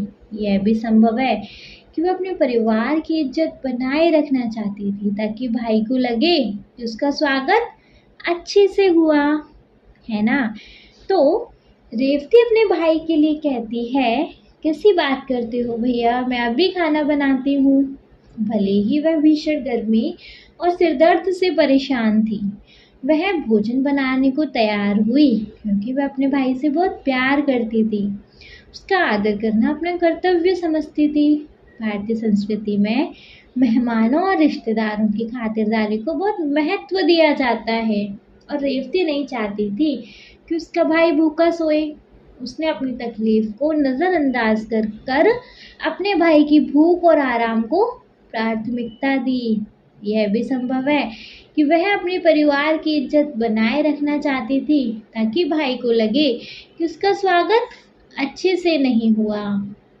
ठीक है, चलिए घ वाले पे मूव करें तो बच्चे देखो, घ वाला है, एकांकी से गर्मी की भीषणता दर्शाने वाली कुछ पंक्तियां दी जा रही हैं। अपनी कल्पना और अनुमान से बताइए कि सर्दी और वर्षा की भीषणता के लिए आप इनके स्थान पर क्या क्या वाक्य प्रयोग करते हैं। अपने वाक्यों को दिए गए उचित स्थानों पर लिखिए। गर्मी की भीषणता दिखाने वाली पंक्तियां हैं, देखो, यह गर्मी में बुन रहा है, यह बर्फ भी कोई कहाँ तक पिए, सारे शहर में जैसे आग बरस रही है, प्यास है कि बुझने का नाम ही नहीं लेती, चारों तरफ दीवारें तप रही हैं, ठंडा ठंडा पानी पिलाओ दोस्त, प्राण सूखे जा रहे हैं, सचमुच गर्मी में पानी ही तो जान है, यह तो हमारा ही भाग्य है कि भाड़ में बुनते रहे चने की तरह। नेक्स्ट, फिर भी पसीने से नहा गया हूँ। ये सारी लाइन्स क्या बता रही हैं कि गर्मी हो रखी है ना? और बहुत तेज सर्दी हो रही है। अगर ये लाइन्स को हमें दिखानी है तो हम क्या क्या बोलेंगे? अपने मन से यहाँ कोई भी लाइन बनानी है। अगर आपको ये वाक्य नहीं अच्छे लग रहे, आप कोई और वाक्य यहाँ पे पुट ऑन कर सकते हो, है ना? तो यह सर्दी में जम गया, पर गर्म पानी भी कोई कहाँ तक पिए, जैसे बर्फ भी कोई कहाँ तक पिए, तो गर्म पानी भी कोई कहाँ तक पिए। सारे शहर में जैसे आग बरस रही हो, तो सारे शहर में जैसे बर्फ गिर रही हो, इन्हीं से रिलेट करते हुए बन रहा है ना। देखो, प्यास है कि बुझने का नाम नहीं लेती, तो ठंड है कि रुकने का नाम नहीं लेती, चारों तरफ दीवारें तप रही हैं, तो चारों तरफ दीवारें ठंडी पड़ रही हैं, ठंडा ठंडा पानी पिलाओ दोस्त, प्राण सूखे जा रहे हैं, गरम गरम चाय पिलाओ दोस्त, शरीर ठिठुर रहा है, सचमुच गर्मी में पानी ही तो जान है, सचमुच सर्दी में गर्मी ही तो जान है, यह तो हमारे ही भाग्य कि चने की तरह बाढ़ में बुनते रहें, यह तो हमारे ही भाग्य कि बर्फ की तरह जमते रहते हैं, है ना? नेक्स्ट, फिर भी पसीने से नहा गया हूँ, फिर भी ठंड से काँप रहा हूँ। मालूम हो रखा है कि सर्दी हो रही है। चलो, वर्षा बहुत हो रही है, तो इसी लाइन से क्या हो सकता है? ये गर्मी में बुन रहा है, ये वर्षा में भीग रहा है, पर बर्फ भी तो कोई कहाँ तक पिए, पर सूखे कपड़े भी तो कोई कहाँ तक पहने। सारे शहर में जैसे आग बरस रही हो, सारे शहर में जैसे पानी बरस रहा हो, प्यास है कि बुझने का नाम ही नहीं लेती, गीलापन है कि सूखने का नाम ही नहीं लेता, चारों तरफ दीवारें तप रही हैं, चारों तरफ दीवारें गीली हो रही हैं या भीग रही हैं, ठंडा ठंडा पानी पिलाओ दोस्त, प्राण सूखे जा रहे हैं। सूखा तौलिया लाओ दोस्त, कपड़े भीग गए हैं। सचमुच गर्मी में पानी ही तो जान है। सचमुच वर्षा में छाता ही तो जान है। यह तो हमारा ही भाग्य है कि चने की तरह भाड़ में बुनते रहते हैं। यह तो हमारा ही भाग्य है कि पानी में डूबते रहते हैं। फिर भी पसीने से नहा गया हूँ, फिर भी बारिश से तरबतर हो गया हूँ। ठीक है, इस तरीके से हम अपने वाक्य बना सकते हैं या इंटरेस्टिंग से। चलो नेक्स्ट क्वेश्चन पे मूव कर लिया जाए। सो बच्चे, नेक्स्ट क्वेश्चन है एकांकी की रचना। इस एकांकी के आरंभ में पात्र परिचय, स्थान, समय विश्वनाथ और रेवती के घर के विषय में बताया गया है। जैसे गर्मी की ऋतु, रात के 8 बजे का समय, कमरे के पूर्व की ओर 2 दरवाजे एंड सो ऑन, है ना।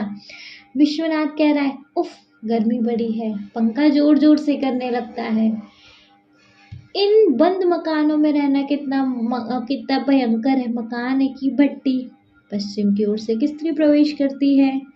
रेवती कहती है आंचल से मुंह पोंछते हुए, पत्ता तक नहीं हिल रहा है, जैसे सांस बंद हो जाएगी, सर फटा जा रहा है। तो एकांकी की इन पंक्तियों को ध्यान से पढ़िए। इन्हें पढ़कर स्पष्ट पता चल रहा है कि पहली पंक्ति समय और स्थान के विषय में बता रही है और इसे रंगमंच निर्देश कहते हैं। वहीं दूसरी पंक्तियों से स्पष्ट है कि ये 2 लोग द्वारा कही गई बातें हैं। इन्हें संवाद कहा जाता है। नए मेहमान एकांकी का एक अंश है। एकांकी एक प्रकार का नाटक होता है जिसे केवल एक ही अंक या भाग होता है, जिसमें इसमें किसी कहानी या घटना को संक्षेप में दर्शाया जाता है। आप इस एकांकी में ऐसी अनेक विशेषताएं खोज सकते हैं। जैसे इस एकांकी में कुछ संकेत कोष्ठक में दिए गए हैं। पात्र परिचय, अभिनय संकेत, वेशभूषा संबंधी निर्देश आदि। का वाला क्वेश्चन है इसमें, अपने समूह में मिलकर इन एकांकी की विशेषताओं की सूची बनाइए। तो बच्चे कौन कौन सी सूची है, मतलब इस एकांकी में कौन कौन सी ऐसी विशेषताएं हैं बताओ। देखो, 1 अंक वाली रचना है कि 1 अंक में ही पूरी हो जाती है। पात्र परिचय है, स्थान और समय का वर्णन भी है, संवाद प्रधान है, अभिनय संकेत है, वेशभूषा निर्देश है, सामाजिक मुद्दों का चित्रण है, संक्षिप्त कहानी है, छोटी कहानी है, हास्य और व्यंग है, थोड़ी हंसी मजाक वाली बात भी है, वास्तविकता का चित्रण भी है कि वास्तविकता में जो गर्मियों से परेशानी होती है वो भी है। तो देखो, नए मेहमान एकांकी की विशेषताएं। 1 अंक वाली रचना, यह एकांकी 1 अंक में पूरी होती है और कहानी संक्षेप में प्रस्तुत की गई है, छोटे रूप में प्रस्तुत की गई है। एकांकी की शुरुआत में पात्रों का परिचय दिया गया है। जैसे विश्वनाथ 45 वर्ष, गंभीर, रेवती, नन्हेमल, बाबूलाल आदि। स्थान और समय का वर्णन भी है। जैसे रंगमंच निर्देश में स्थान, भारत का बड़ा नगर, घर का कमरा और समय गर्मी की ऋतु, रात 8 बजे बताया गया है। संवाद प्रधान, कहानी मुख्य रूप से पात्रों के संवादों जैसे विश्वनाथ और रेवती की बातचीत से आगे बढ़ती है। अभिनय संकेत, कोष्ठक में पात्रों के हाव भाव और गतिविधियों के निर्देश दिए गए हैं। जैसे आंचल से मुंह का पसीना पहुंचते हुए, है ना। वेशभूषा निर्देश, तो पात्रों के कपड़ों का वर्णन है। जैसे विश्वनाथ का कुर्ता धोती, नन्हेमल बाबूलाल की मैली धोती।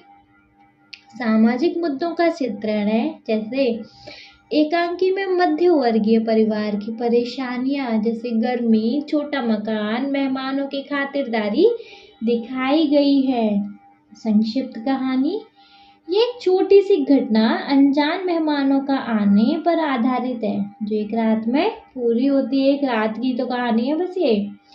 हास्य और व्यंग, नन्हेमल और बाबूलाल के संवादों में हल्का हास्य और गलतफहमी भी दिखाई देती है ना। गलतफहमी का तत्व है। वास्तविकता का चित्रण, एकांकी में गर्मी, तंग मकान और पड़ोसियों की शिकायत जैसी रोजमर्रा की समस्याएं वास्तविक लगती हैं। करेक्ट। चलिए ख देखेंगे तो बच्चे इसका ख वाला है, आगे कुछ वाक्य दिए गए हैं एकांकी के बारे में। जो वाक्य आपको सही लग रहे हैं उनके सामने हाँ लिखिए, जो वाक्य सही नहीं लग रहे हैं उनके सामने नहीं लिखिए।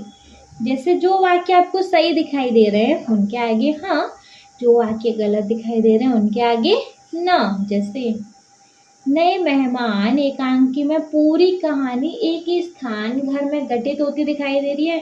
नए मेहमान की जो एकांकी में पूरी कहानी एक ही जगह पर हो रही है, एक ही घर में। हाँ। एकांकी में पात्रों की संख्या बहुत अधिक है। नहीं। हस्बैंड वाइफ मतलब विश्वनाथ रेवती, नन्हेमल बाबूलाल, प्रमोद किरण और उसका एक भाई, तो ज़्यादा नहीं है। नहीं। एकांकी में कहानी छुपी है। हाँ। एकांकी और कहानी में कोई अंतर नहीं है। नहीं। एकांकी एक नाटक की तरह, कहानी कहानी होती है। एकांकी में कहानी की घटनाएं अलग अलग दिनों या महीनों की हो रही है। नहीं। एकांकी में कहानी मुख्य रूप से संवादों से आगे बढ़ती है। हाँ। एकांकी में पात्रों को अभिनय के लिए निर्देश दिए गए हैं। हाँ। ठीक है। हाँ ना हो गया। नए मेहमान एकांकी में पूरी कहानी एक ही स्थान घर में घटित होती दिखाई गई है। हाँ। एकांकी में पात्रों की संख्या बहुत अधिक है। नहीं। एकांकी में कहानी छिपी है। हाँ। एकांकी और कहानी में कोई अंतर नहीं है। नहीं। एकांकी में कहानी की घटनाएं अलग अलग दिनों या महीने की हो रही है। नहीं। एकांकी में कहानी मुख्य रूप से संवादों से आगे बढ़ती है। हाँ। और एकांकी में पात्रों का अभिनय के लिए निर्देश दिए गए। सो हाँ। ठीक है। चलिए नेक्स्ट क्वेश्चन पे आ जाते हैं। अभिनय की बारी मतलब नाटक की बारी। क्या आपने कभी मंच पर कोई एकांकी या नाटक देखा है? टीवी पर फिल्में और धारावाहिक तो अवश्य देखे होंगे। मतलब वो जो टीवी सीरियल आता है ना, डेली सोप वाले, वो डेली सोप व्हाटएवर। अपने अनुभव से बताइए, यदि आपके विद्यालय में नए मेहमान एकांकी का मंचन करना हो तो आप क्या क्या तैयारी करेंगे? जैसे उदाहरण के लिए इस एकांकी में आप क्या क्या जोड़ेंगे जिससे यह और अधिक रोचक बने? कौन से पात्र मतलब कैरेक्टर और जोड़ेंगे? पात्रों की वेशभूषा क्या रखेंगे? तो भैया इसमें देखना है कि आप और क्या क्या इस नाटक में ऐड ऑन कर सकते हो। इसको आप खुद से करेंगे। ख है, अब आपको अपने अपने समूह में से एकांकी को प्रस्तुत करने की तैयारी करनी है। इसके लिए आपको यह सोचना है कि कौन कौन सा पात्र का अभिनय करेगा, कौन कौन इस पात्र किस पात्र का अभिनय करेगा, कौन किस कैरेक्टर को रोल करेगा। आपके शिक्षक आपकी तैयारी के बाद अभिनय के लिए निर्धारित समय देंगे, जैसे 10 मिनट या 15 मिनट। आपको इतने ही समय में एकांकी प्रस्तुत करनी है। बारी बारी से प्रत्येक समूह एकांकित प्रस्तुत होगा। भैया एक तरीके से आपको इस एकांकी को पेश करना है, नाटक की तरह कर लेंगे। आपको यहाँ सुझाव दिए गए हैं, आप एकांकी को जैसा दिए गए हैं बिल्कुल वैसा भी प्रस्तुत कर सकते हैं या इसमें थोड़ा बहुत परिवर्तन भी कर सकते हैं। आपको जैसी कहानी दी गई है वैसी भी दिखा सकते हो या कुछ चेंज भी कर सकते हो। एकांकी के लिए आसपास की वस्तुओं का भी उपयोग कर लेना चाहिए, जैसे कुर्सी, मेज आदि। स्थान की कमी हो तो अभिनेता बच्चे अपने स्थान पर खड़े खड़े भी संवाद बोल सकते हैं, है ना। आप चाहें तो अपने अभिनय को अपने शिक्षक की सहायता से रिकॉर्ड करके उसे अपने परिवार या संबंधियों के साथ भी साझा कर सकते हैं। ठीक है, खुद करेंगे भैया। नेक्स्ट है हमारे पास बच्चे भाषा की बात। भाषा की बात में देखेंगे कहाँ गया, सारे शहर में जैसे आग बरस रही हो, चारों तरफ दीवारें तप रही हैं। यह तो हमारा ही भाग्य है कि चने की तरह भाड़ में बुनते रहते हैं। उपयुक्त वाक्यों में रेखांकित शब्द गर्मी की प्रचंडता को दर्शा रहे हैं, जैसे तापमान अधिक है। एकांकी में इस प्रकार के और भी प्रयोग हुए हैं जहाँ शब्दों के माध्यम से विशेष प्रभाव उत्पन्न किया गया है। उन प्रयोगों को छांटकर अपनी लेखन पुस्तिका में लिखिए। कौन कौन से बच्चे एकांकी में ऐसे और भी प्रयोग हुए जहाँ शब्दों के माध्यम से विशेष भाव उत्पन्न किया गया है? कौन कौन से हैं बच्चे, बताइए। देखो जैसे मकान है या भट्टी, है ना, प्रभाव क्या है? यहाँ भट्टी शब्द मकान की अत्यधिक गर्मी को दर्शाता है, जैसे वह आग से जल रहा हो या अति शक्तियों से गर्मी की तीव्रता दिखाता है। नेक्स्ट, प्यास है कि बुझने का ही नाम नहीं लेती। प्रभाव, बुझने का नाम नहीं लेती से लगातार प्यास की तीव्रता और पानी के बाद भी राहत ना मिलने का भाव उभरता है। नेक्स्ट, पत्ता तक नहीं हिल रहा है, जैसे सांस बंद हो जाएगी। प्रभाव, पत्ता तक नहीं हिल रहा और सांस बंद हो जाएगी से हवा की कमी और गर्मी से घुटन का माहौल बनता है। फोर्थ, फिर भी पसीने से नहा गया हूँ। पसीने से नहा गया से अत्यधिक पसीना बहने और गर्मी की असहनीयता का चित्रण होता है। फिफ्थ, सचमुच गर्मी में पानी ही तो जान है। प्रभाव, पानी ही तो जाने से गर्मी में पानी की अहमियत और राहत का भाव उभरता है। नेक्स्ट, चारों तरफ दीवारें तप रही है, तो तप रही है से दीवारों का गर्म होना और माहौल की तपस्थिति स्थित होती, मतलब स्थिति पता चलती है ना, तपिश स्पष्ट होती है, सॉरी। ठीक है जी, चलिए नेक्स्ट वी हैव मुहावरे। आज 2 साल से दिन रात एक करके ढूंढ रहा हूँ, लाखों के आदमी खाक में मिल गए। उपरोक्त वाक्यों में रेखांकित वाक्यांश जैसे रात दिन एक करना और खाक में मिलना मुहावरों का प्रायोगिक रूप है। ये वाक्य में एक विशेष प्रभाव उत्पन्न कर रहे हैं। एकांकी में आए अन्य मुहावरों की पहचान करके लिखिए और उनके अर्थ समझते हुए उनका अपने वाक्यों में प्रयोग कीजिए।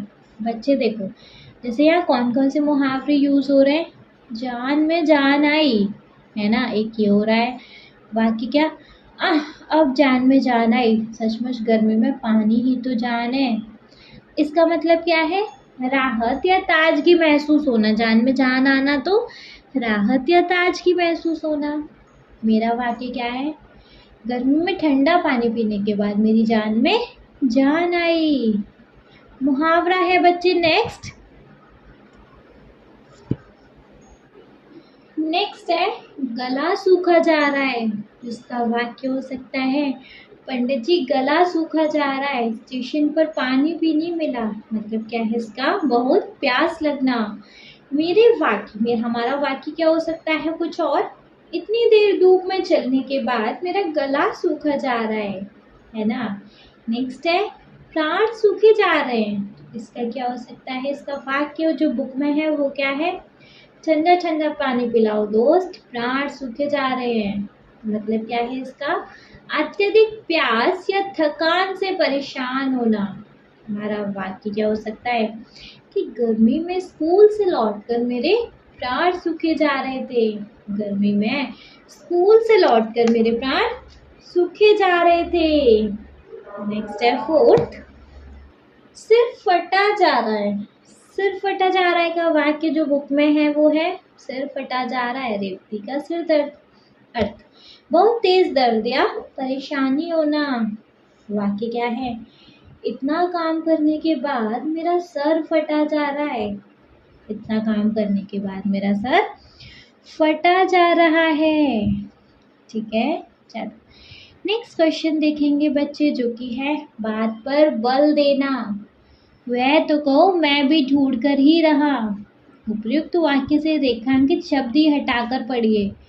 वह तो कहो मैं भी ढूंढ कर रहा, वह तो कहो मैं भी ढूंढ कर रहा का दो के जोड़े में चर्चा कीजिए कि वाक्य में ही के प्रयोग से किस बात को बल मिल रहा था और ही हटा देने से क्या कमी आई। तो देखो, ही शब्द से आगंतुक जो रेवती का भाई के दृढ़ निश्चय और मेहनत पर बल मिलता है। यह दिखाता है कि उसने बहुत कोशिश करके ही विश्वनाथ का घर ढूंढा, है ना। और ही हटाने की कमी से क्या प्रभाव पड़ा, वह तो कहो मैं भी ढूंढ कर रहा, मैं दृढ़ता और निश्चय का भाव कम हो जाता है, वाक्य समान हो जाता है और ढूंढने की मेहनत का महत्व कम लगता है ना। तो ही का प्रभाव क्या है, ही शब्द से आगंतुक के दृढ़ निश्चय और मेहनत पर बल मिलता है।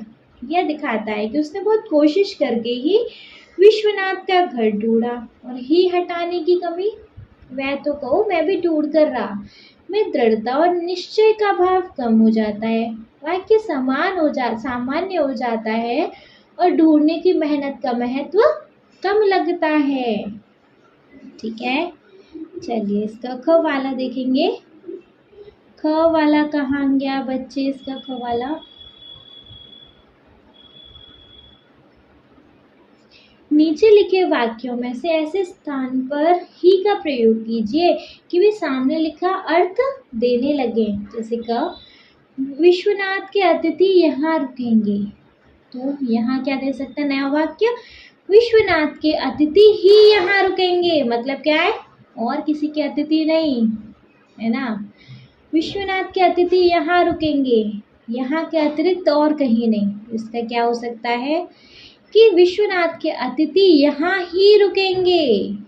नेक्स्ट है, वाक्य क्या है? विश्वनाथ के अतिथि यहाँ रुकेंगे, यहाँ रुकना निश्चित है, तो विश्वनाथ के अतिथि यहाँ रुकेंगे ही, है ना। चलो नेक्स्ट है, तुम नहाने तो जाओ। उपयुक्त वाक्य में तो का स्थान बदलकर अर्थ में आए परिवर्तन पर ध्यान दीजिए। तुम तो नहाने जाओ, तो बच्चे इसमें जो एक्चुअली है तुम नहाने तो जाओ, अर्थ क्या है? नहाने पर जोर देना, जैसे कि यह जरूरी है ना। तो परिवर्तन तुम तो नहाने जाओ, तो पहले अर्थ पहले आने से बल देता है कि तुम विशेष रूप से नहाने जाना चाहिए। तुम नहाने जाओ तो अंत में आने से सुझाव देते हैं कि नहाने जाने पर कुछ और होगा, जैसे कि फिर खाना तैयार होगा, है ना। ही और तो के अन्य प्रयोग क्या हो सकते हैं बच्चे? अब देखो, जैसे कि ही और तो के ऐसे और प्रयोग करके वाक्य बनाइए। ही का प्रयोग, मैं स्कूल ही जाऊंगा, स्कूल जाना निश्चित है।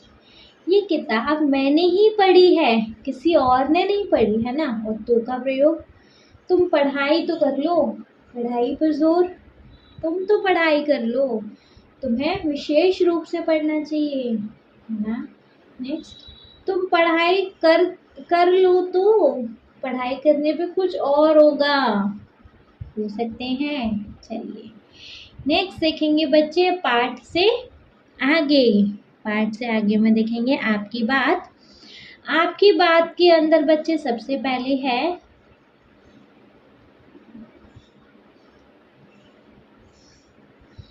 क वाला, रेवती ये लोग कौन है? जान पहचान के तो मालूम नहीं पड़ते। विश्वनाथ, क्या पूछ लूं? 2-3 बार पूछा, ठीक उत्तर ही नहीं देते। उपयुक्त संवाद से पता चलता है कि विश्वनाथ दुविधा की स्थिति में है। क्या आपके सामने कभी ऐसी दुविधापूर्ण स्थिति आई है जब आपको यह समझने में समय लगा हो कि क्या सही और क्या गलत? अपने अनुभव साझा कीजिए, कर लेंगे। क्या आपको कभी कभी पता नहीं चल रहा है कि यार सही क्या है, गलत क्या है, क्या करना चाहिए, क्या नहीं, ऐसा कुछ है तो अपना अनुभव या शेयर करेंगे, अपना एक्सपीरियंस शेयर करेंगे, खुद करेंगे। ख देखेंगे, एकांकी से ऐसा लगता है कि नन्हेमल और बाबूलाल सगे संबंधी ही नहीं, अच्छे मित्र भी हैं। आपके अच्छे मित्र कौन कौन हैं? वे आपको क्यों प्रिय हैं? बताना है यहाँ पे कि आपके अच्छे बेस्ट फ्रेंड कौन है, गुड फ्रेंड कौन है, वो क्यों है, खुद। ओके। ग, आप अपने किसी संबंधी या मित्र के घर जाने से पहले क्या क्या तैयारी करते हैं बच्चे? आप अपने किसी रिलेटिव या अपने फ्रेंड के घर जाने से पहले खुद करेंगे। ग, विश्वनाथ के पड़ोसी उनका किसी प्रकार से सहयोग नहीं करते थे। क्या आप अपने पड़ोसियों का किस प्रकार से सहयोग करते हैं? बताएंगे यहाँ कि आप अपने फ्रेंड का किस प्रकार से सहयोग करते हैं। ड है, नन्हेमल और बाबूलाल का व्यवहार सामान्य अतिथियों जैसा नहीं है। आपके अनुसार सामान्य अतिथियों का व्यवहार कैसे होना चाहिए? मिलने जैसा, अच्छा सा, है ना, थोड़ा समझने वाला। खुद लिखेंगे। चलो नेक्स्ट क्वेश्चन है सावधानी और सुरक्षा का। विश्वनाथ ने नन्हेमल और बाबूलाल से उनका परिचय नहीं पूछा और उन्हें घर के भीतर ले आए। यदि आप उनके स्थान पर होते तो क्या करते? आप क्या करते? आप जानो या नोट डाउन कर दीजिएगा। ख है, आपके माता पिता या अभिभावक आपके गार्जियन की अनुपस्थिति मतलब एब्सेंस में यदि कोई अपरिचित जिसको आप जानते नहीं ऐसा व्यक्ति आए तो आप क्या क्या सावधानियां बरतेंगे, क्या क्या करेंगे अगर आपके घर में कोई नहीं है और कोई बाहर से ऐसा आप जिसको जानते नहीं है वो आता है तो खुद से करेंगे। चलो, सृजन। तो आपने यह एकांकी पढ़ी, इस एकांकी में एक कहानी कही गई है, उस कहानी को अपने शब्दों में लिखिए। जैसे एक दिन मेरे घर में मेहमान आ गए, इस एकांकी को एक शब्दों में लिखिए। शब्दों में लिख सकते हैं या बताई जाए? बताइए जी। देखो बता दे। एक दिन की बात है जब गर्मी का मौसम था और रात के 8 बज रहे थे। मेरे घर में मतलब विश्वनाथ के घर में मेरी पत्नी रेवती और मेरे बच्चे प्रमोद और किरण थे। घर छोटा सा था और गर्मी इतनी थी कि लगता था दीवारें तप रही हैं। रेवती को सर दर्द हो रहा था, वह पंखा चल रहा था। तभी दरवाजे पे खटखट हुई। 2 अनजान लोग नन्नूमल और बाबूलाल मेरे घर आ गए। वे बोले कि वे किसी संपत राम के दोस्त हैं, लेकिन मुझे वे पहचान में नहीं आए। फिर भी मैंने मेहमान नवाजी के लिए उन्हें अंदर बुला लिया। वे दोनों बहुत बातूनी थे और गर्मी से परेशान होकर पानी मांगने लगे। प्रमोद ने उनके लिए पानी लाया और किरण को सुलाने की कोशिश की। देवती को चिंता थी कि ये लोग कौन हैं, लेकिन मैंने सोचा शायद किसी परिचित ने भेजा हो। नन्हे वाला बाबूलाल ने खाने और नहाने की बात शुरू की, जिससे रेवती और परेशान हो गई। पड़ोसियों ने भी शिकायत की कि मेरे मेहमान उनकी छत पर गंदा पानी फैलाते हैं, जिससे माहौल और तनावपूर्ण हो गया, है ना। आखिर में एक और मेहमान आया जो रेवती का भाई निकला। रेवती ने अपनी तकलीफ भूलकर उसे खाना बनाने की बात की। इस तरह उस रात मेरे छोटे से घर में अनजान और अपनों दोनों तरह के मेहमानों का आना जाना लगा रहा। यह घटना मुझे मेहमान नवाजी और सावधानी का महत्व सिखा गई। ठीक है, अगर आपको ये कहानी और इंटरेस्टिंग बनानी है बना लीजिएगा। चलिए नेक्स्ट क्वेश्चन देखेंगे। सो बच्चे, नेक्स्ट क्वेश्चन वी हैव गर्मी का प्रकोप। तमाम शरीर मारे गर्मी के उबल उठा है। एकांकी में भीषण गर्मी का वर्णन किया गया है। आप गर्मी के प्रकोप से बचने के लिए क्या क्या सावधानी बरतेंगे? 5-5 के समूह में चर्चा करें। मुख्य बिंदुओं का चार्ट पेपर लिखकर बुलेटिन बोर्ड पर लगाएं और इन्हें व्यवहार में लाएं। आप गर्मी से बचने के लिए क्या क्या करेंगे? बहुत सारा पानी पिएंगे और क्या कॉटन के कपड़े पहनेंगे, इस तरीके से करना है। और भैया उस जो मेन आप पॉइंट लिखेंगे उनको चार्ट पेपर पे लिख के बुलेटिन बोर्ड पे लगाना है और इनको फिर फॉलो भी करना है। तार से संदेश। क्या मेरा तार नहीं मिला? रेवती के भाई ने अपने आने की सूचना तार द्वारा भेजी थी। तार मतलब संदेश भेजने का एक माध्यम था जिसके द्वारा शीघ्रता से किसी के पास संदेश भेजा जा सकता था, किंतु अब इसका प्रचलन नहीं, मतलब अब ये टेलीग्राम में नहीं है। टेलीग्राफ क्या होता है? किसी भौतिक वस्तु के विनिमय के बिना ही संदेश को दूर तक संप्रेषित करना टेलीग्राफ कहलाता है।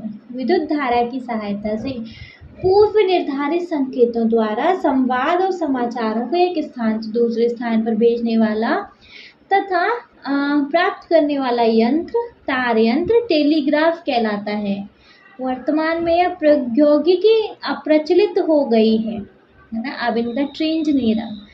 इसका क है, तार भेजने के आधार पर अनुमान लगाएं कि एकांकी लगभग कितने वर्ष पहले लिखी गई होगी। तार तो भैया कब से? 2013 से तो ये भारत में टेलीग्राफ की सेवा बंद हो गई है ना। क्या आंसर में हम क्या लिखेंगे? एकांकी में रेवती के भाई का कहना क्या मेरा तार नहीं मिला दर्शाता है कि टेलीग्राफ मतलब तार संदेश भेजने का एक सामान्य साधन था।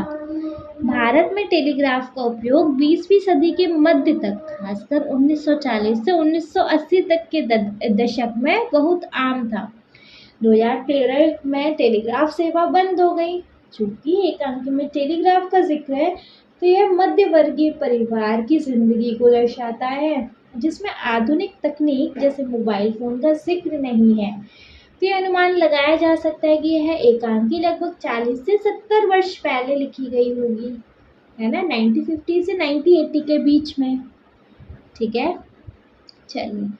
ख, आजकल संदेश भेजने के लिए कौन कौन से साधन सुलभ है, मतलब आजकल कौन कौन से हमारे पास साधन है संदेश भेजने के लिए, कौन कौन से हैं?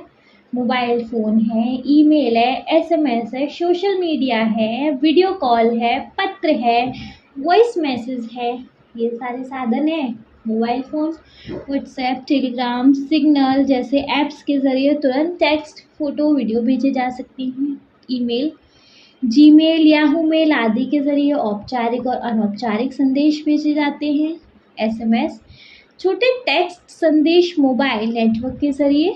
Social media, Facebook, Instagram, Twitter पर मैसेज या पोस्ट के ज़रिए संदेश। Video call, Zoom, Google Meet, Skype आदि से तुरंत बातचीत।